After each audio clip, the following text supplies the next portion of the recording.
रख रहा हूं कि जब वो दौर आएगा पूरी दुनिया में सिवाय इस्लाम के कुछ नहीं होगा।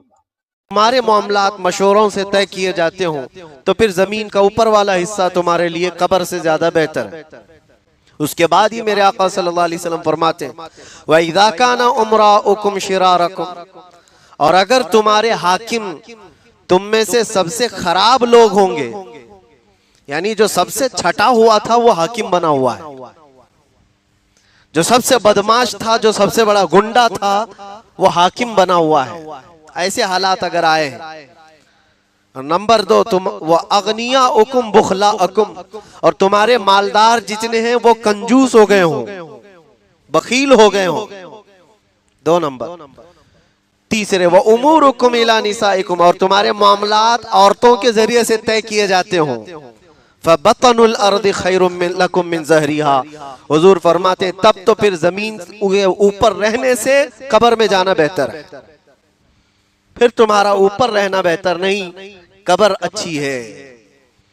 अब आप खुद ही फैसला कर लें कि आज के दौर में पहली वाली सूरत है या दूसरी वाली सूरत है। हमारे जो हाकिम हैं वो अबू बकर व उमर व उस्मान व हैदर जैसे नहीं है रिज़वानुल्लाहि अलैहिम अजमाइन, जो उम्मत में सबसे अच्छे लोग थे। ये वाला हिस्सा भी आज इसको दीमक खा चुकी है। जो सबसे ज्यादा शरीर होगा वो हाकिम बनता है। और हालात तो ऐसे ही बना दिए गए कि हम अगर थोड़ा सा सियासत पर बात करें या पॉलिटिक्स पर बात करें तो लोग मुंह पे हाथ रखते हैं, मौलाना आप सियासत पे बात कर रहे हैं। यानी इतनी अपोजिट बना दी गई है चीज को। एक शरीफ आदमी पॉलिटिक्स पे बात भी नहीं कर सकता। लोगों का माइंड सेट हो चुका है सियासत का मतलब सबसे बड़ा झूठा। ऐसा है नहीं, हकीकत में बना लिया गया है, क्योंकि हालात ऐसे बन गए। और हालात ऐसे बनाने पर भी कुछ लोग खास मेहनत करते हैं कि किसी को शरीफ रहने नहीं दिया जाता।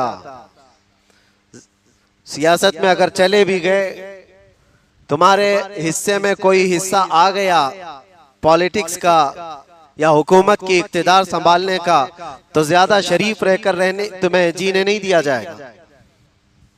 तुम्हें फिर उन्हीं कौवों के रंग में रंगना पड़ेगा। जैसे सब चोरी कर रहे, थोड़ी चोरी तुम भी कर लो। इदा काना उमराउकुम शिरारकुम, हुजूर पाक सल्लल्लाहु अलैहि वसल्लम ने फरमाया जब तुम्हारे हाकिम शरीर लोग हो जाएं, अब तो ये ताज्जुब की बात ही नहीं है। जिस भी खित्ते के और जिस भी इलाके के आदमी से पूछे तो वो जवाब यही देगा, वो यही देगा। वो तो मौसम में कहता है तुम आगे बढ़ो हम तुम्हारे पीछे। वो सिर्फ और सिर्फ मौसम में कहता है, बाकी उसका दिल भी गवाही देता है। सबसे छटा हुआ बदमाश तो यही है। हकीकत है या नहीं ये सारी चीज? और इसको इतना अपोजिट जो बनाया गया है। सियासत दर हकीकत कोई ऐसी गंदी चीज नहीं थी। सियासत का मतलब होता है एक वो निजाम, लोगों को चलाने का रास्ता तय करना। सैयदना सिद्दीक अकबर रदी अल्लाह तआला अन्हु की सियासत, सैयदना उमर इब्न खत्ताब रदी अल्लाह तआला अन्हु की सियासत, जिसको मिसाल में पेश किया जा सकता है। गैरों ने भी उसको पढ़ा और कहा भी है, कहा भी है।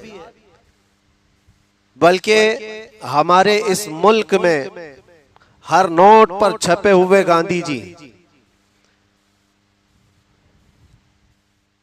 जी के कुछ अक़वाल पढ़ने को मिले, जिसमें यह कहा गया है कि हमारे पास कुछ ऐसी शख्सियतें नहीं हैं जो मैं मिसाल में पेश करूं।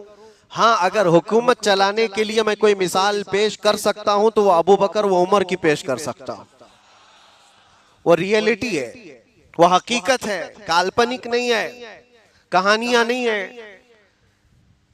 उन्होंने पूरी दुनिया को कायम, एक निजाम कायम करके दिखाया है। आपको पता है कॉलोनी बनाने का, लेआउट बनाने का, रोड बनाने का निजाम भी हजरत उमर फारूक के जमाने से शुरू हुआ।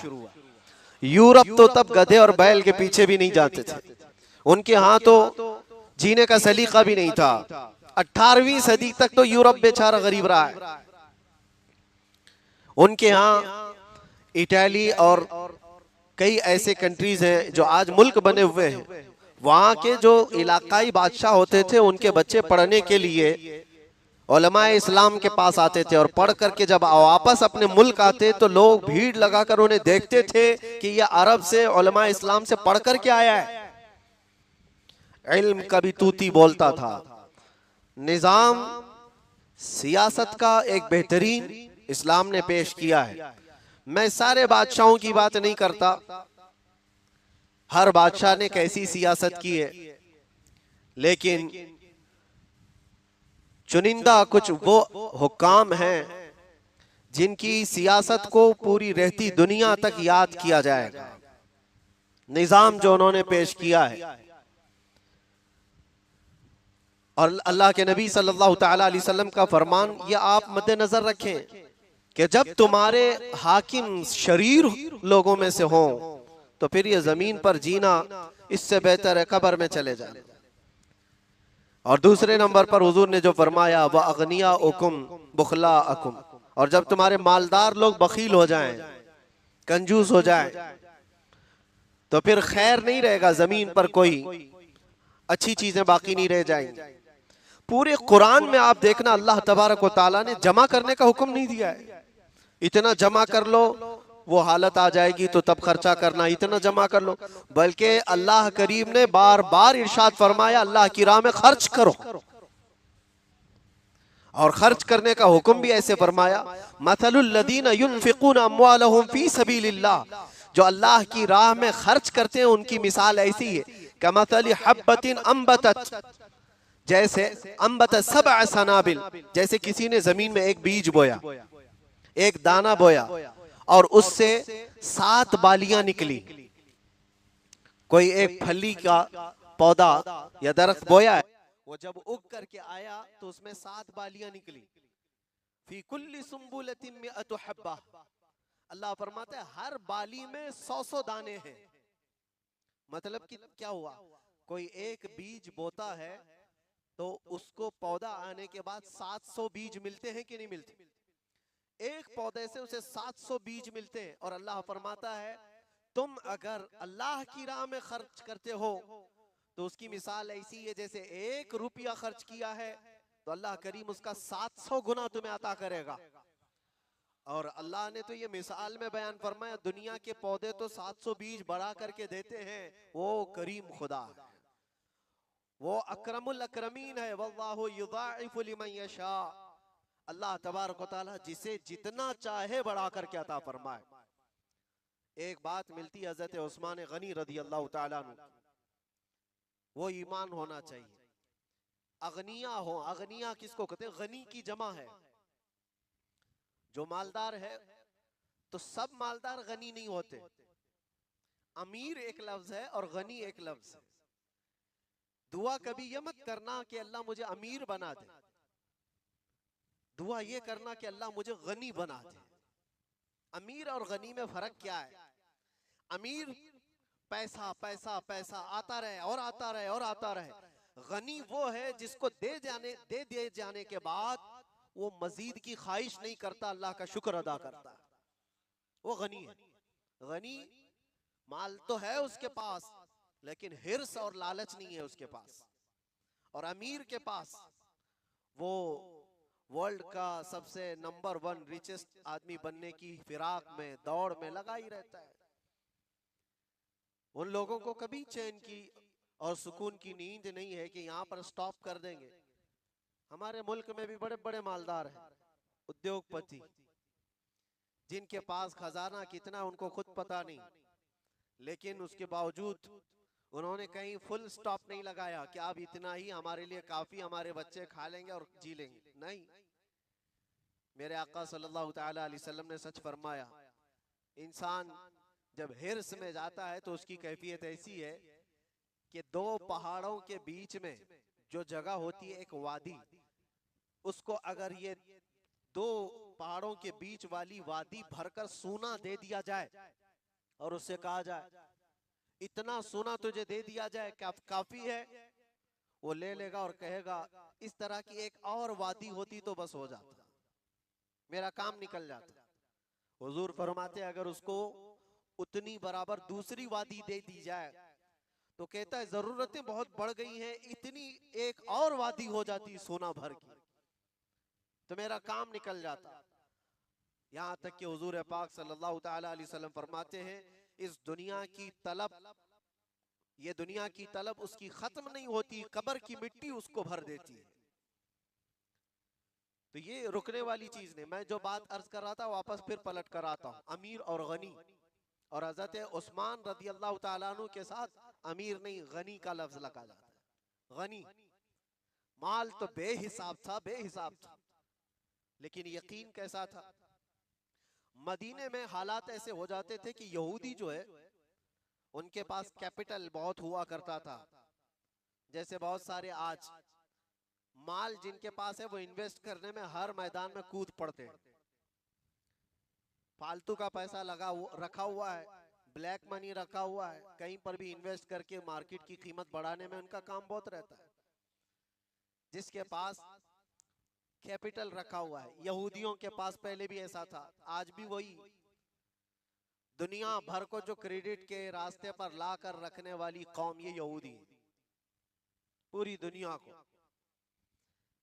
उस वक्त मदीने तैयबा में ये क्या करते थे, जब तिजारत का कोई काफिला मुल्क शाम से या यमन से आता तो ये मदीने के बाहर जाते, काफिला मदीना पहुंचने से पहले ही, और उस काफिले का पूरा माल खरीद लेते थे। 10,000 का माल हो तो खरीद करके ले लिया और मदीने में ला करके अब उसको 50,000 में बेचे। 2 गुना, 3 गुना, 5 गुना उनके पास है माल। ये उनकी आदत थी। एक बार ऐसा हुआ, मदीने में माल की किल्लत बहुत थी और तिजारत के काफिले आ रहे थे। यहूदी पहुंचे भी नहीं थे कि हजरत उस्मान गनी बहुत दूर पहुंचकर पूरे काफिलों का माल खरीद लिया।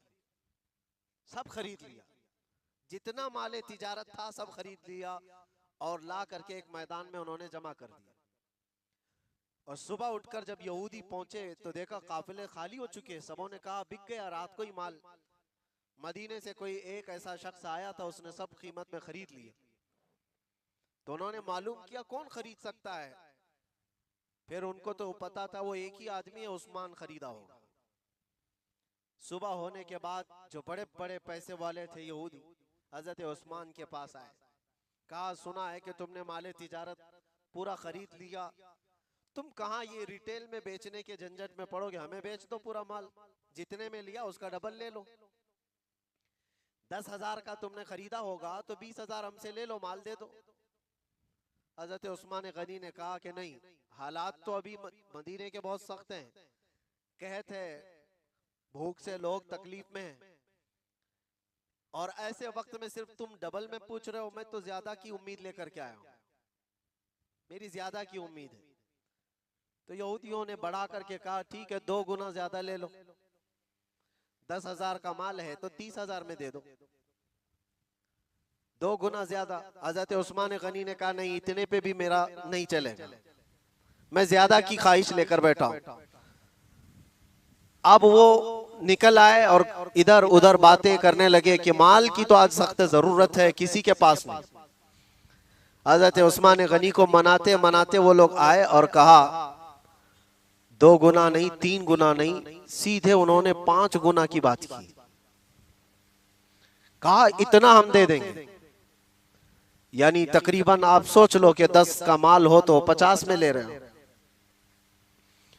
हजरत उस्मान गनी ने कहा नहीं, मुझे सोचने दो, ये भी मेरे लिए कम है। उन यहूदियों ने कहा इससे ज्यादा तुम्हें दुनिया में कौन दे सकता है, हम एक मुश्त तुम्हें पूरा पैसा दे रहे हैं और माल पूरा ले रहे हैं, और वो भी छोटा मोटा माल नहीं था, तिजारत का बहुत बड़ा माल था, सब इन्वेस्ट करके। अब ये भी तो सोचो कि अगर वो 5 गुना ज्यादा देकर हजरत उस्मान से खरीद रहे हैं तो फिर यहाँ मार्केट में कितने में बेचने वाले होंगे। तो हजरत उस्मान गनी ने तो उनको ये कहकर के भेज दिया कि मुझे सोचने दो, मुझे और ज्यादा की तलब है, मुझे ज्यादा चाहिए। वो सब कहने लगे उस्मान हमने तुम्हें बहुत बेहतरीन मुखलिस तिजारत का माहिर समझा था, लेकिन तुम अच्छी तिजारत को हाथ से जाने दे रहे हो, हमसे बेहतर कोई तिजारत तुम्हारे साथ नहीं कर सकता, सोच लो ये मौका जाएगा, हो सकता है माल नुकसान भी हो जाए। हजरत उस्मान ने कहा सब रिस्क ले लिया है, कोई मसला नहीं, सब रिस्क उठा चुका हूं, सब जिम्मेदारी है, मैं इस माल को ज्यादा में बेचना चाहता हूं। रात को फिर आए, कहा कि क्यों तुम पकड़े बैठे हो, कुछ तो बताओ, क्या चाहते हो, कितने तक चाहते हो? कहा बढ़ाओ, और कितना बढ़ा सकते हो, और बढ़ाओ। किसी ने कहा क्या 10 गुना ज्यादा रहना चाहते हो? हजरत उस्मान ने कहा नहीं, उससे भी ज्यादा। वो चले गए।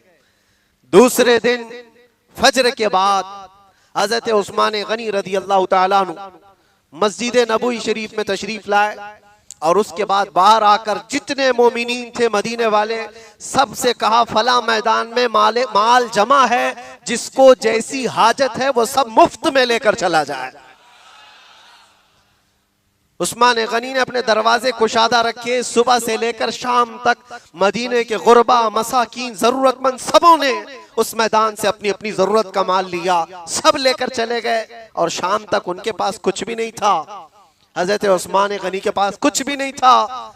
शाम को जब ये खबर आम हो गई तो यहूदी दौड़े दौड़े आए, हजरत उस्मान से पूछा कि तुमने ये कौन सी तिजारत की, कल हम 10 गुना ज्यादा देने की बात कर रहे थे और तुम उसमें भी आनाकानी कर रहे थे, और सुना है तुमने ऐसी लोगों पर लुटा दिया है, ये कौन सी तिजारत है, क्या करना चाहते हो? हजरत उस्मान गनी ने कहा पागलों, तुम क्या समझते हो, मैंने जो तिजारत की तुम में से किसी की औकात ही नहीं है वो तिजारत करने की। कहा क्या किया है? कहा मैंने अपने रब के हाथ में 700 गुना ज्यादा पर बेच दिया है, 700 गुना ज्यादा पर बेच दिया है तुम्हारी औकात मेरे माल को खरीदने की? मैंने रब के हाथ में बेच दिया है, क्योंकि मेरे रब का वादा कुरान पाक में है, जिसने एक दाना बोया उससे 700 बीज आए, और अल्लाह चाहे तो इससे भी ज्यादा अता फरमाए। और उस उस्मान गनी रदी अल्लाह तआला अन्हु की इस सखावत का नतीजा है। अजीजान गिरामी, सच कहो, मदीने में जाने के बाद आज आपको अगर एहसास हो मदीनतुर रसूल, रसूल पाक का वो शहर मदीना, आज भी हजरत उस्मान गनी का अकाउंट जारी है, उनके नाम का होटल भी मौजूद है, वक्फ उस्मान बिन अफ़्फ़ान। यहां तक कि उनके माल को आज भी महफूज रखा गया और चल भी रहा है, चल भी रहा है। वहां के बहुत सारे उमूर उनके माल से आज 1400 साल तक भी वो माल खत्म नहीं हुआ। तो मेरे अजीजों, इसी को अल्लाह के नबी ने फरमाया था, वइज़ा काना अगनियाउकुम सुमहाअकुम, जब तुम्हारे मालदार सखी हो तो तुम्हारे लिए जमीन का ऊपर वाला हिस्सा बेहतर है। अब वो गनी कहां से आए, वो मालदार कहां है? यहां तो लोगों के हालात ये हैं, अपना सबसे ज्यादा रद्दी माल जो होगा वो अल्लाह की राह में देने के लिए निकालते। फटी नोट हो तो मस्जिद में डाल दो, कहीं ना चलती हो। रब तबारक व तआला के लिए तुमने क्या चीज मुंतखब किया है? चीजें जब घर में खराब होने लग जाएं तो उठा करके उसको खैरात करना चाहते हैं। खराब हो गई, फकीर को दे दो, यानी फकीर खराब चीजें खाएगा, तुम्हारे घर की सड़ी हुई चीजें खाएगा। क्यों ये नहीं सोचा जाता पकने वाली चीज में से सबसे पहला लुकमा मैं अल्लाह के नाम पर किसी गरीब को खिला दूं?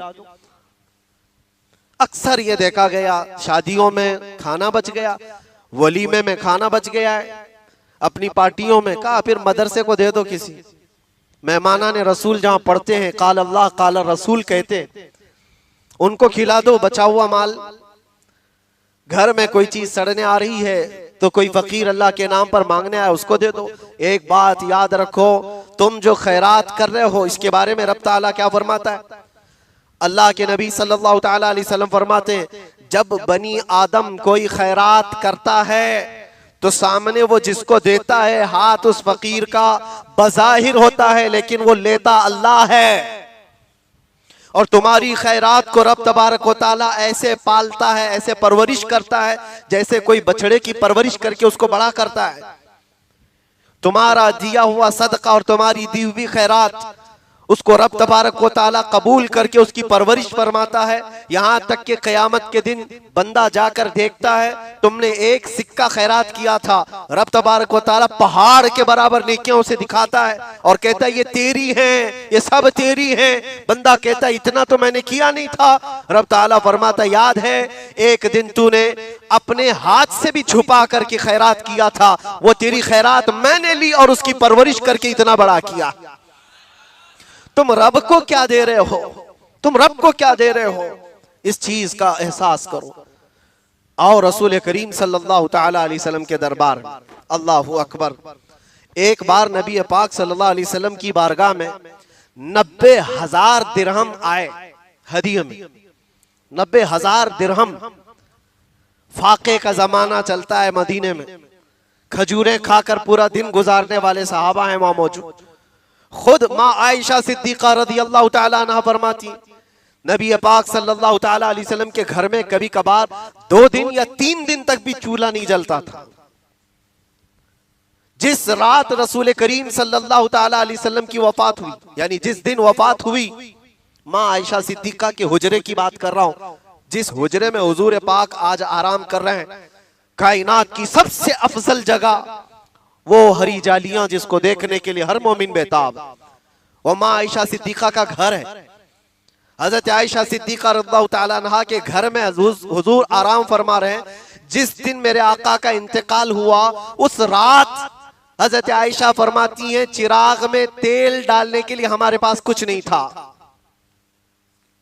रोशनी के लिए चिराग में तेल डालने की भी कोई चीज मौजूद नहीं थी, लेकिन वो फाके में गुजारने वाला उम्मत का गमखार रसूल, कुल जहां मिल्क और जौ की रोटी ग़िज़ा, उस शिकम की कनाअत पे लाखों सलाम। 90,000 दिरहम उस रसूल पाक की बारगाह में आए। जैसी आए, एक बंदा आया और कहा हुजूर मेरी फलां जरूरत है। हुजूर ने उसको दिरहम अता कर दी। उनके बाद फिर दूसरा आया, उसको दे दिया, तीसरा आया, उसको दे दिया, यहां तक कि हुजूर पाक सल्लल्लाहु अलैहि वसल्लम खड़े रहे। थोड़ी ही देर में 90,000 दिरहम पूरे खत्म हो गए, कुछ नहीं बचा था। तो क्या पूरा माल खत्म हो गया तो हुजूर पाक सल्लल्लाहु अलैहि वसल्लम का खजाना खत्म हो गया? एक साइल फिर आया थोड़ी देर के बाद, जब माल सब बट गया था, हुजूर पाक सल्लल्लाहु तआला अलैहि वसल्लम के पास आया और कहा या रसूल अल्लाह मेरी भी जरूरतें हैं, मुझे भी कुछ अता कर दिया जाए। हुजूर पाक सल्लल्लाहु तआला अलैहि वसल्लम की आदत है ही नहीं, ना कहना आदत रसूलुल्लाह की नहीं। मांगेंगे मांगे जाएंगे, मुंह मांगी पाएंगे, सरकार में न ला है न हाजत अगर की है। वाह क्या जूदो करम है शहे बतहा तेरा, नहीं सुनता ही नहीं, नहीं का लफ्ज सुनता ही नहीं मांगने वाला तेरा। हुजूर के मांगने वाला, हुजूर की बारगाह के मांगने वाला नहीं सुनता ही नहीं। आया, सब माल खत्म हो चुका था, सब दिरहम तकसीम हो गए थे। हुजूर पाक सल्लल्लाहु तआला अलैहि वसल्लम की दरबार में आकर कहा मेरी भी जरूरत है। हुजूर ने नहीं फरमाया माल खत्म हो गया जाओ। रसूल पाक सल्लल्लाहु तआला अलैहि वसल्लम फरमाते हैं बज़ाहिर दिरहम तो सब बट चुके, लेकिन मैं तुझे खाली नहीं लौटाता। तेरी जितनी जरूरत है, जो जो जरूरत है, जहां से भी ले सकता है कर्ज में, सब ले ले, तेरे कर्ज का पूरा जिम्मेदार मैं हूं, कर्ज का भी जिम्मेदार। साहबा से कहा इसको कोई कर्ज दे सकता है मेरे नाम पर, और उसके कर्ज की जिम्मेदारी मेरी है। ये रसूल पाक सल्लल्लाहु तआला अलैहि वसल्लम की आता है। कुछ ना हो बज़ाहिर सामने तो भी फरमाया तेरे जो अखराजात है जहां खर्च कर सकता है, जैसे भी है। मेरे अजीजों, अक्सर हदीसें हैं, बुखारी शरीफ की हदीस आज मैं आपके सामने खुसूसियत के साथ ये जिक्र भी करना चाह रहा था। रसूल पाक सल्लल्लाहु तआला अलैहि वसल्लम अजवदुन नास, सबसे ज्यादा सखावत करने वाले तो थे ही, लेकिन जब रमजान आता तो हुजूर की सखावत बढ़ जाती थी। सहाबा फरमाते कर्रिहिल मुरसला, जैसे तेज हवा की तरह हुजूर की सखावत थी। जो आया फौरन बट गया, जो आया सब निकल गया। मैंने इससे कबल भी एक हदीस पाक बयान की थी। आज फिर उसको जिक्र करता हूं रमजानुल मुबारका में, मुझे बड़ा लुत्फ भी आता है। नबी पाक सल्लल्लाहु तआला अलैहि वसल्लम के दरबार गोहरबार में मैं खुद हाजिर था, कुछ सालों पहले की बात है। रमजान में इफ्तारी का वक्त हो रहा था। इरादा ऐसा था कि हुजूर की जालियों के पास कदमों में बैठकर इफ्तारी करूं, लेकिन लेट हो गया। मगरिब से आधा घंटा पहले दरवाजे सब पैक हो जाते हैं, बल्कि 1 घंटा पहले, अभी तो काफी देर पहले ही सब फुल हो जाता है। ताखीर हो गई तो अंदर जाने का मौका नहीं मिला। सहन में बैठा था, दूर से हुजूर की जालियां दिख रही थी। सोचने लगा यहीं से हुजूर पाक सल्लल्लाहु तआला अलैहि वसल्लम के दरबार में आज एक ही दिन है, कल तो मेरा सफर है, निकल जाऊंगा, आज ये आखिरी इफ्तारी। लेकिन उस वक्त एक हदीस याद कर रहा था। हज़रत आयशा सिद्दीक़ा फरमाती हैं हुजूर पाक सल्लल्लाहु अलैहि वसल्लम इफ्तार के लिए बैठे थे। 70 वो असहाबे सुफ़ा गरीब सहाबा उनके साथ हुजूर बैठते थे, जिन जो सब अपना घर बार सब छोड़कर हुजूर के दरबार में रहते थे। असहाबे सुफ़ा, एक दूध का प्याला था और 70 लोग बैठे हुए। लेकिन नबी पाक सल्लल्लाहु अलैहि वसल्लम ने इफ्तार से थोड़ी देर पहले हजरत आयशा से फरमाया, हुजरे में हजरत आयशा थी, हुजूर मस्जिद में थे। कहा आयशा देखो खिड़की से कोई गरीब, कोई मुसाफिर, कोई मेहमान बाकी तो नहीं रह गया। कहती है मैंने खिड़की में झांक कर देखा तो जन्नतुल बकी के पास दरख्त के सामने कोई आदमी अपना घोड़ा बांध रहा था। शक्ल से तो लगता था लंबा सफर तय करके आया हुआ है, चेहरे पर धूल है और कपड़े उलझे हुए हैं। हजरत आयशा ने कहा हाँ या रसूल अल्लाह सल्लल्लाहु अलैहि वसल्लम, कोई मेहमान या कोई मुसाफिर लगता है। हुजूर ने साहबा में से किसी को भेजा, जाओ उसको ले आओ दस्तरखान पर, इफ्तार के लिए थोड़ा सा वक्त बचा हुआ हो। गए और उसको जा करके लोगों ने पूछा कहाँ से आए, किसके लिए आए। उसने कहा बहुत लंबा सफर करके आया हूं और मैं मोहम्मदुर रसूलुल्लाह को देखना चाहता हूं। उनके मुतालिक सुना बहुत है, मैं देखना चाहता हूं, देखा नहीं था। कहा आओ तुम्हारे ही इंतजार में मुस्तफ़ा बैठे हुए हैं। वो जब आया मुसाफिर हुजूर पाक सल्लल्लाहु तआला अलैहि वसल्लम के करीब बैठा, इफ्तार का वक्त हुआ, दूध का प्याला उठाकर हुजूर पाक ने उसको दिया। एक बात याद रखना मेरे अजीजों, जूद किसको कहते हैं, सखावत किसको कहते हैं।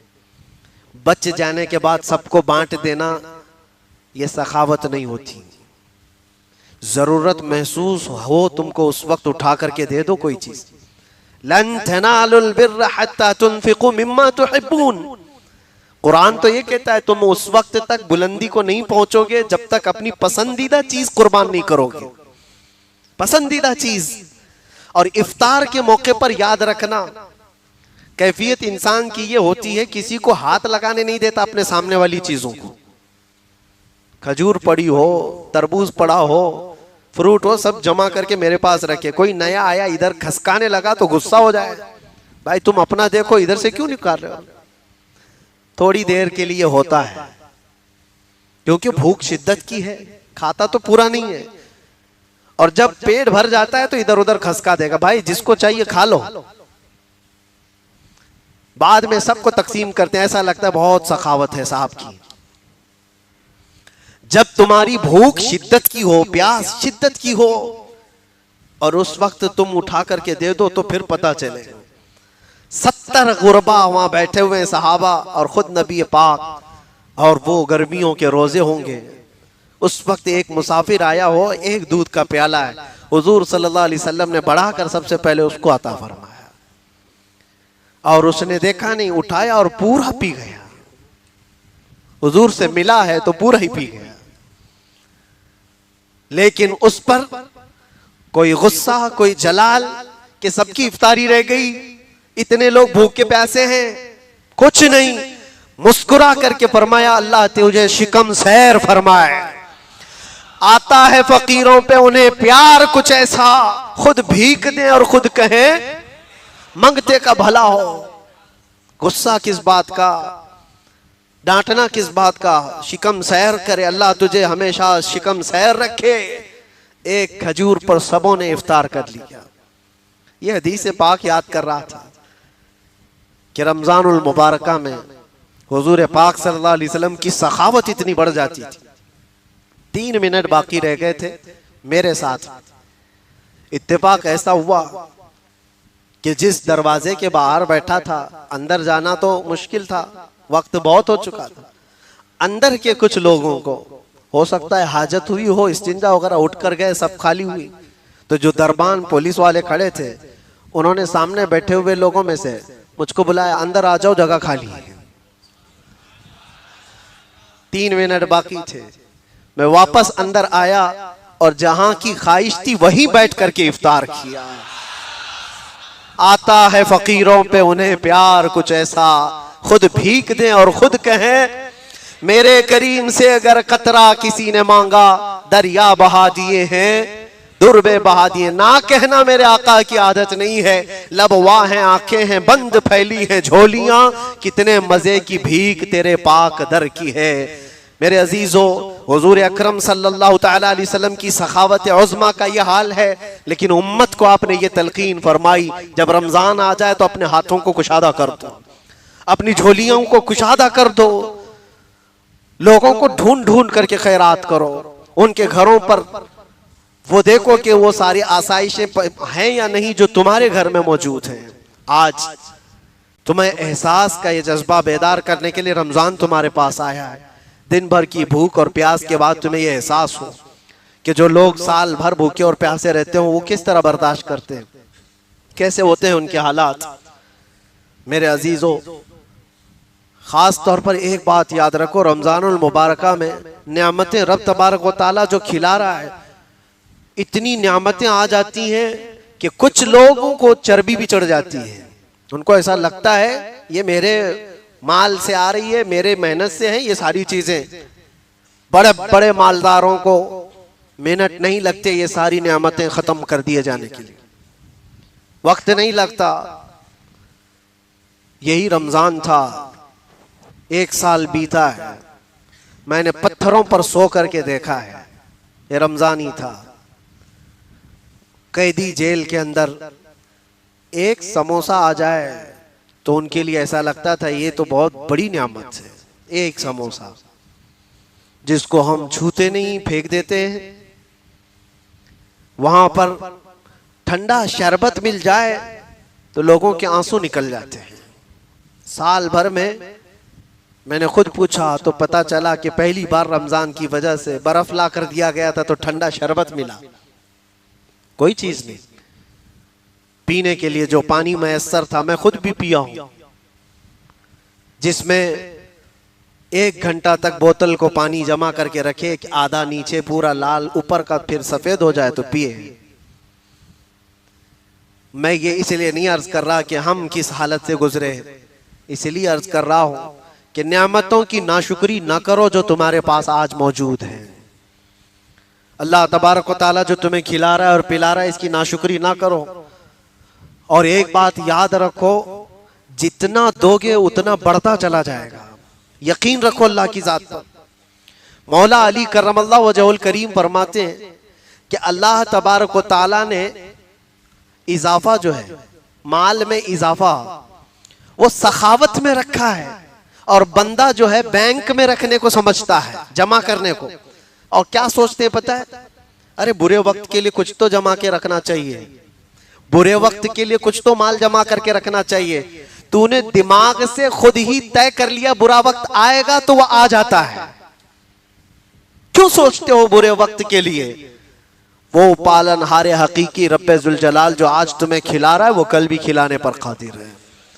और जब उसका हुक्म है दो, उसका हुक्म है दो, तो गरीबी किस बात की, किस तरह की का फाका अल्लाह करीम के हुक्म पर कर रहे हो, हमारी बातों पर नहीं। बनी इसराइल की एक बात याद आती है, एक बड़ा बखील आदमी भी था, सेठ तो था, पैसा बहुत था, लेकिन कंजूस बहुत था। लेकिन उसके घर में बिल्कुल अपोजिट उसकी बेटी थी, जवान बेटी, वो सखावत बहुत करती थी। बाप को सख्त नफरत थी इस चीज, कंजूस आदमी हमेशा सखी लोगों से चिढ़ता है, उसको लगता है ये सब फजूल खर्ची करते हैं, क्यों देते हैं इनको। उसको बार बार यही लगता है, इनको नहीं देना चाहिए, गरीबों को, मिस्किनों को। ये सब अय्याशी करते हैं, ये फलां करते हैं, वो करते हैं, हजार तरह के उसके पास वजूहात होते हैं नहीं खर्चा करने के। और सखी के पास कोई वजह नहीं होती, वो देता है और उसके बाद ये सोचता है उसकी जिंदगी है, अल्लाह ने तो सिर्फ ये कहा है दे दो, ये नहीं फरमाया मौत तक उसके पीछे लगे रहो, कहां खर्चा करता है देखते रहो। अल्लाह ने ये हुक्म नहीं दिया है, दे दो, और वो कहां खर्च कर रहा है उसका जिम्मेदार वो है। बनी इसराइल की वो लड़की खैरात कर देती थी। एक बार ऐसा हुआ कि उसका बाप माल को बहुत महफूज जगह पर जमा करके रखता था। एक दिन वो अपने माल को महफूज जगह बंद करना भूल गया और घर में सखी बैठी हुई थी। इत्तेफाक से उस दिन कोई फकीर आया, वो जमा किया हुआ जितना था उठा करके उसने दे दिया।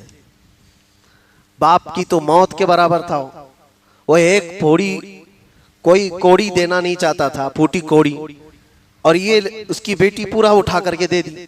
इतना गुस्सा आया उसके बाप आया और आ करके उसने तेज एक तलवार लेकर उसका हाथ ही काट दिया, अपनी बेटी का हाथ काट दिया।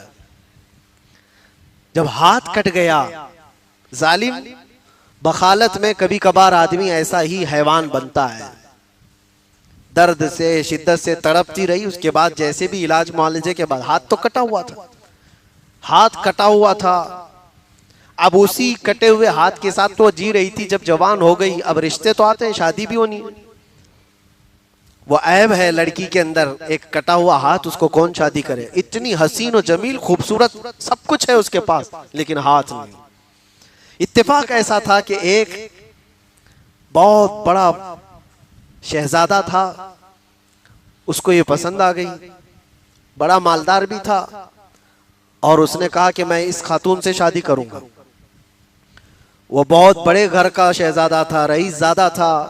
निकाह का पैगाम भेजा, और ये जो कंजूस बकील था, इसने सख्ती से मना करके रखा था, टूटा हुआ हाथ दिखाना मत वरना शादी भी नहीं होगी, जिसको भी है इसी टोपी डाल देंगे, मना कर रखा था। और इसी मना में उस शहजादे ने पसंद भी किया, शादी भी करीब हो गई, सब हो गए। अब इस लड़की को एक गम सताता था, आज या कल तो पता चलना है। जब घर पर जाऊंगी बिया हो करके, शादी के बाद जब रुखसत होकर जाऊंगी, तो कभी ना कभी तो ये हाथ का पता चल ही जाएगा, फिर क्या होगा मेरे साथ। उस वक्त बड़े जुल्म भी होते थे, धोखे के मुतालिक बड़ी सजाएं थी। वो खातून लड़की बड़ी डरी हुई भी थी। बहरहाल शादी हो गई, डोली सज संवर करके दूल्हे के घर चली गई। जब वो दुल्हन अपने दूल्हे के घर आई, तो अब बात ये थी कि रात को जब दस्तरखान बिछा दिया गया, खाने के लिए पहला दस्तरखान, दूल्हा भी बैठा है, उसके घर वाले भी बैठे हैं और दुल्हन बैठी हुई है। अब ये शर्मा रही है, सीधा हाथ कटा हुआ है, खाए तो कैसे खाए। तो उसने, दूल्हे ने कहा चलो खाना शुरू करो। ये नहीं खा रही थी, अपने दुपट्टे के अंदर वो अपना हाथ छुपाए बैठी रही, छुपाए बैठी रही बहुत देर तक। कैसे, अब क्या होगा, तब क्या होगा, अब क्या होगा, तब क्या होगा, कुछ तो होने वाला है। कटा हुआ हाथ अब पता चलेगा। 2 बार कहा उसने चलो शुरू करो, खाओ। तीसरी बार उसने कहा किस चीज का इंतजार है, खाओ, दूसरे सब खा रहे हैं। उसके आंसू निकल आए कि उसके अंदर एक ऐब है, कटा हुआ हाथ है। अब किसी न किसी तरह से अब ये अपने नए दूल्हे को बता ही दूं कि मेरा हाथ कटा हुआ है। वो जवान दुशीजा रोने को थी, गैब से निदा आती है, ऐ खातून अपना हाथ निकाल। उस हाथ को रब ताला कभी शर्मिंदा होने नहीं देता जो रब के रास्ते में उठा हुआ हो। उसने दुपट्टे से हाथ निकाला तो उसका हाथ सही सलामत मौजूद था, हाथ सलामत मौजूद था। और रब तबारक व तआला शर्मिंदा होने नहीं देता उस हाथ को जो बारगाह रब्बुल इज्जत में खर्चा किया हुआ। जब वो मौला दुनिया में जलील होने से बचा लेता है तो फिर आखिरत तो आखिरत है, रब तबारक व तआला हिफाजत फरमाएगा। इसलिए आज उम्मत को जिन चीजों की जरूरत है उसके लिए जो माल जमा करके रखते हैं, वो भी वही सुन ले। कुरान कहता है वल्लदीन यकनिज़ून अज़्ज़हब वल फिद्दा वला युनफ़िक़ूनहा फ़ी सबीलिल्लाह फ़बश्शिरहुम बिअज़ाबिन अलीम। अल्लाह फरमाता है जिन लोगों ने सोना और चांदी को खजाना कर करके जमा किया है, ऐ रसूल उनको दर्दनाक अजाब की बशारत दे दे। यौमा युहमा अलैहा फी नारी जहन्नम फतुक्वा बिहा जिबाहुहुम व जुनूबुहुम व ज़ुहूरुहुम हाज़ा मा कनज़्तुम लिअन्फुसिकुम फ़ज़ूक़ू मा कुन्तुम तकनिज़ून। अल्लाह फरमाता है उस क़यामत के दिन उनकी पेशानियों को आग से दागा जाएगा, उनके बाजुओं को और उनके पीछे आग से दागा जाएगा, और उनसे कहा जाएगा कि ये सारा जो तुम जमा करके रखते थे चखो, आज चखो। बल्कि एक रिवायत ये मिलती है कब्र में जाते ही एक बहुत ही खौफनाक अज़दा उसके गले में लिपट जाता है, उसकी नाक पर डंक मारता रहता है, चूसता रहता है, और वो मुर्दा उसको हटाने की बेपनाह कोशिशें करता है, निकालने की बहुत ताकतें लगाता है। वो सांप उससे कहता है क्यों मुझको हटा रहे हो, मैं तुम्हारा माल हूं जिसको तुम जमा कर रखे थे, जिससे तुम बहुत मोहब्बत करते थे, लेकिन इस माल की जो ज़कात निकल गई वो पाक है, फिर उस पर तुम्हें अजाब नहीं है। लोग आज 2.5% पर ही आए काएं कर रहे हैं। अगर रब तबारक व तआला चाहता तो 50% का भी हुक्म देता। क्यों? अता किया हुआ उसका है। मैंने तुझे अता किया है, 100 अता किया, 50 मेरी राह में दे, 50 तू रख ले। लेकिन रब तबारक व तआला ने तुम्हें 50% देने का हुक्म नहीं फरमाया, 25 भी नहीं, 10 भी नहीं, 2.5, सिर्फ 2.5%। 100 रुपये तेरे पास आए हैं तो उसमें से 2.5 निकाल। गुरबा और मसाकीन जब कयामत के दिन उठाए जाएंगे तो अल्लाह तबारक व तआला की बारगाह में वो शिकायत करेंगे कि हमारे पास तो कभी कोई चीज आई नहीं। तो अल्लाह ताला फरमाता है तुम्हारा हक भी मैंने मालदारों के पास रखा था। वो कहेंगे उन्होंने हमें दिया ही नहीं। इसीलिए कुरान में अल्लाह फरमाता है वफी अमवालिहिम हक्कुन लिस्साइल वल महरूम, तुम सबके माल में उनका भी हक रखा गया है।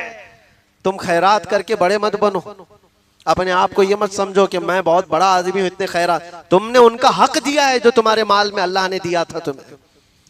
बहरहाल अब इस हदीस पर मैं पूरी तशरीह करता जाऊं तो बहुत वक्त चला जाएगा।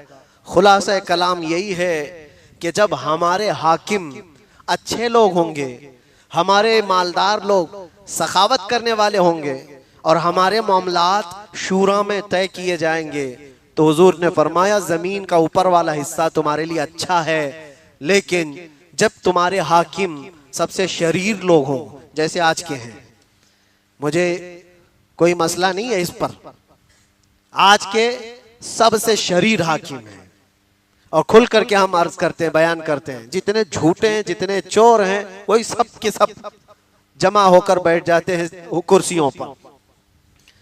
इनको जो कुर्सियों का लालच है, ये इनकी शरारत और इनकी बदमाशी की ही सबसे बड़ी अलामत है।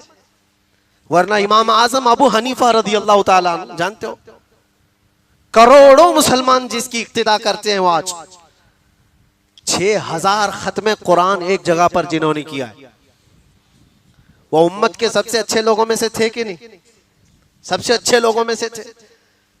80,000 मसलों का हल जिन्होंने उम्मत को पेश करके दिया हो।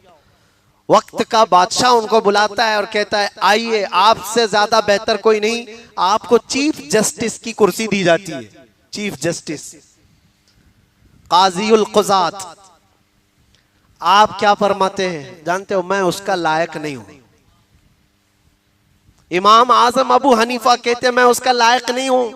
काज़ीउल क़ुज़ात का मनसब दिया था बादशाह ने। तो जानते हो खलीफा वक्त ने कहा आप झूठ बोल रहे हो, आप झूठ बोल रहे हो, इतने बड़े इमाम होकर आप झूठ बोल रहे हो। तुरंत हजरत इमाम आजम अबू हनीफा ने कहा बादशाह इस्लाम, फिर आप ही फैसला कर लो, जो झूठ बोल सकता है वो काज़ीउल क़ुज़ात कैसे बन सकता है? आप खुद ही कह रहे हो कि मैं झूठ बोल रहा हूं, और जो झूठ बोल सकता है फिर वो काज़ीउल क़ुज़ात कैसे बन सकता है? लिहाजा मुझे माफ कर दे। उन्होंने मनसब को कभी कबूल नहीं किया। लेकिन यहाँ तो होड़ है, जिसको पेशाब करने का सलीका नहीं आता वो भी बड़ी कुर्सी चाहता है, सबसे ऊंची कुर्सी उसको चाहिए। और कितने तो ऐसे नशे में झूमते रहते हैं, वो हाकिम है, उमूर हुकूमत उमूर ममलकत उनके हाथ में है।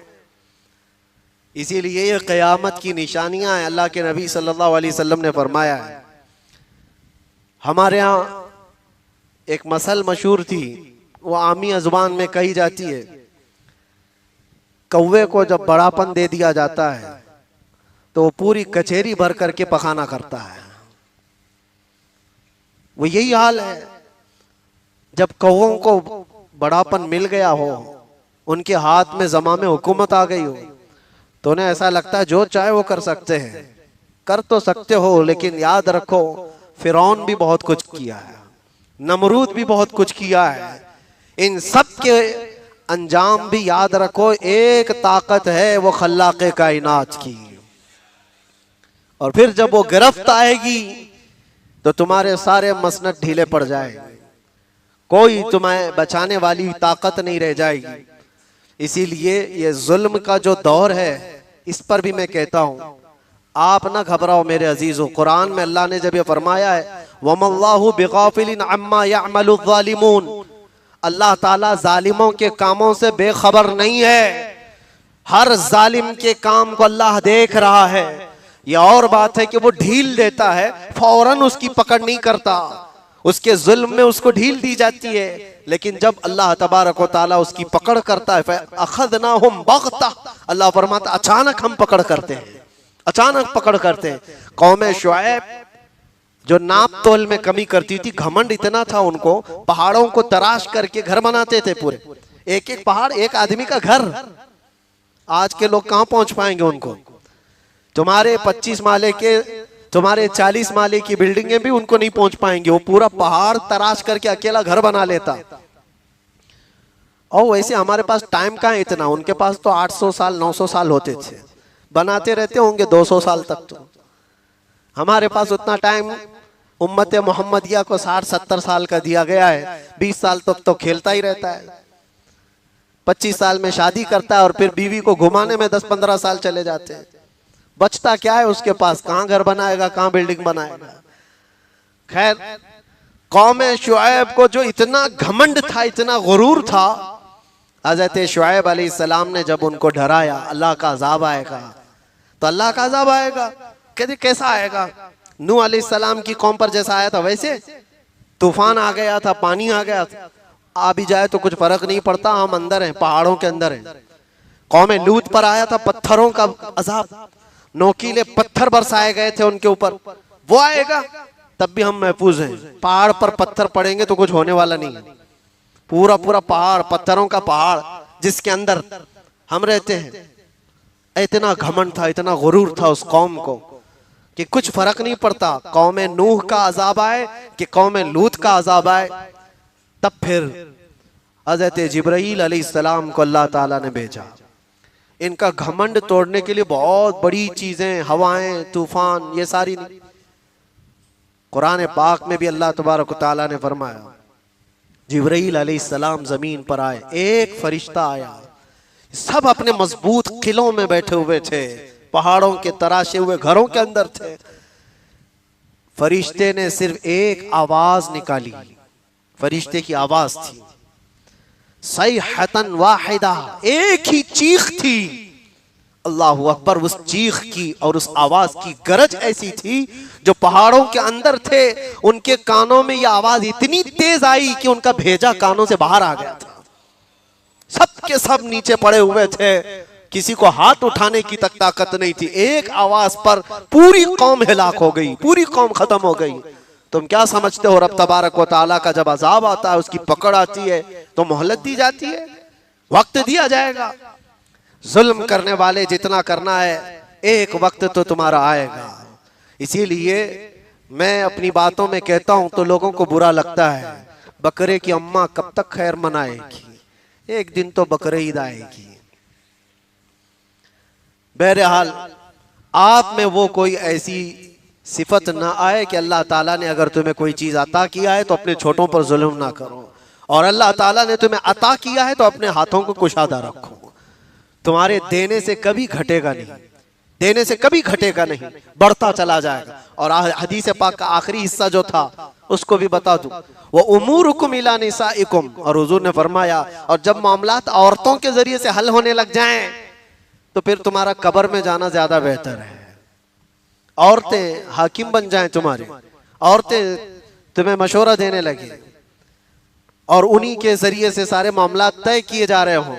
अब तो हालात है बहुत सारी जगहों पर, कितने तो महिला मंडल बने हुए हैं, और कई जगह पर औरतें इस बात का तकाजा करती हैं कि हमें इंसाफ करने के लिए पावर दो। मैं औरतों के हुकूक के खिलाफ नहीं बोलना चाहता, उनके हुकूक हैं। इस्लाम से ज्यादा किसने उनको हुकूक दिए, इस्लाम से ज्यादा उनको किसने इज्जत दिया है। माँ हो तो कदमों में जन्नत अल्लाह के नबी ने बताया, बेटी हो तो उसकी परवरिश पर हुजूर ने जन्नत का वादा फरमाया है, बहन हो तो तुम्हारे हक में उसकी मकबूल दुआओं का हुक्म फरमाया, बीवी हो तो एक सदका, एक लुकमा उसे खिलाने पर सदके का सवाब। औरत को हर मकाम पर इज्जत दी गई है। बेवा हो तो भी यह नहीं है कि उसे सती के साथ, वो जो सती की रस्म होती थी, आग में जला दिया जाए। इस्लाम ने औरतों के हुकूक अता किए हैं, लेकिन उन हुकूक का मतलब ये नहीं है कि अल्लाह तबारक व तआला ने कुरान में फरमाया अर्रिजालु क़व्वामूना अलन निसा, मर्दों को अल्लाह ताला ने हाकिम बनाया है, मर्दों को शूरा दिया गया है कि तुम्हारे मामलात मर्दों के जरिए से तय किए जाएंगे। इसीलिए 1,24,000 कमो बेश नबी दुनिया में आए, इन सारे नबियों में कोई औरत नबी नहीं आई, औरत नबी नहीं हो सकती।